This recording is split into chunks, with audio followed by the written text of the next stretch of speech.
Leo nataka nielezee dalili za mtu ambaye kwa hali yoyote ile lazima atakuwa tajiri.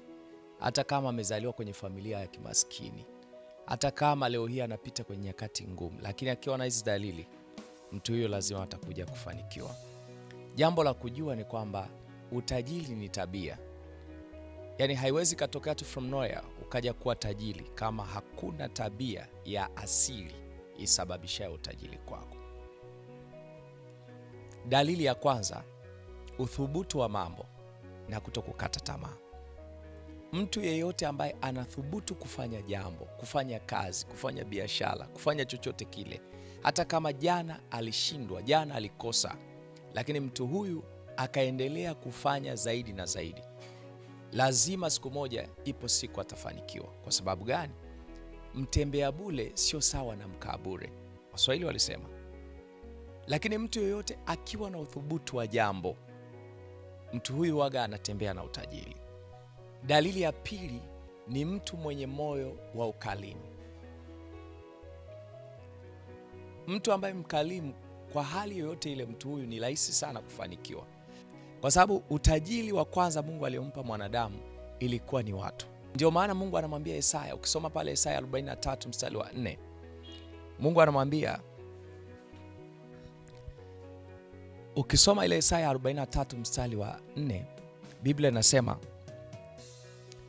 kwa kuwa ulikuwa wa thamani machoni pangu na mwenye kuheshimiwa, nami nimekupenda, kwa sababu hiyo nitatoa watu kwa ajili yako na kabila za watu kwa ajili ya maisha yako. Kwa Mungu anampatia Isaya utajiri ni watu. Watu ndio wamebeba connection za watu. Watu ndio wamebeba hatima za watu. Kwa ukiishi na watu vizuri, ndio mwanzo wako wa kuanza kuona utajiri kwenye maisha yako. Unajua, unaweza ukafungua biashara kubwa sana na biashara ile ukaweka mtaji mkubwa sana, kama hauna ile lugha nzuri ya kuongea na wateja, hawezi kuja kwako. Kwa ule ukarimu ambao unaonyesha wateja ndio kivutio cha kwanza ili watu wakuletee fedha na ukatajirike. Amini ya kwamba ukiwa na dalili hii ya ukarimu ndani yako, unasaidia watu sana, unajitoa sana kwa ajili ya watu, amini kabisa utajiri uko hapo ulipo. Namba 3 ni mtu ambaye anatathmini mambo kabla ya kuanza kuyafanya. Mtu huyu anakuwa na hekima kubwa sana, kwa sababu anaijua hasara na faida kabla ya kuingia kutafuta utajiri. Tathmini. Ndio maana Yakobo ili atajirike alitathmini kwanza, wakakubaliana, ni miaka mingapi nipate mwanamke? Ikawa 7.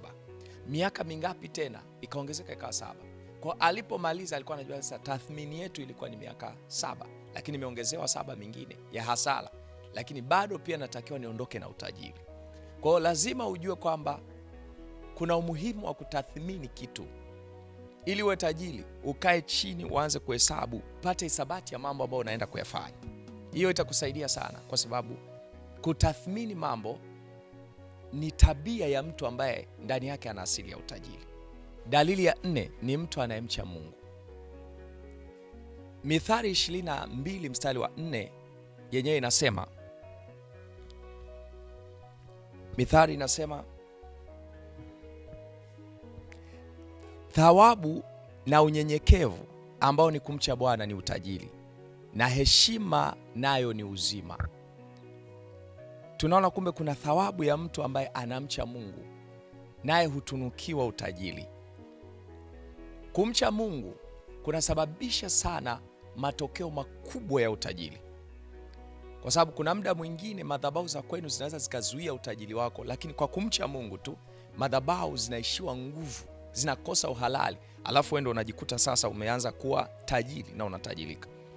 Kwa hiyo watu wengi ambao mimi nimewaona wametajirika ni watu ambao wanamcha Mungu. Angalia hata kina Ibrahim. Ibrahim yeye alikuwa na mambo mawili yaliyomtajirisha. Jambo la kwanza, Ibrahim alitajirishwa kwa sababu Ibrahim aliweza kuwa mkarimu. Aliwapokea watu wasiowajua, akawapikia chakula, akachinja na ng'ombe, ndama, ili mradi waweze kula watu wake.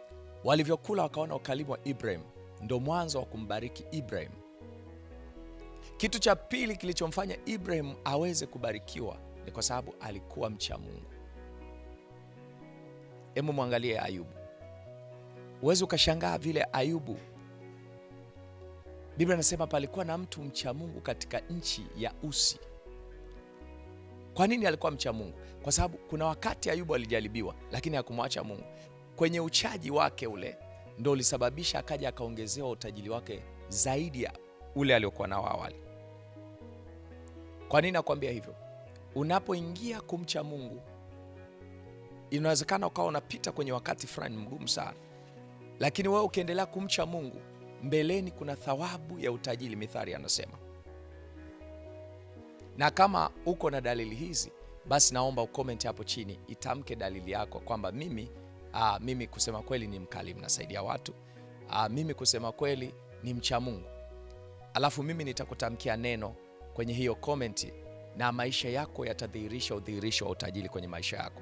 Usiache kushare, kusubscribe, kulike na kucomment kwenye YouTube channel yangu. Mungu wa mbinguni akubariki sana. Amen.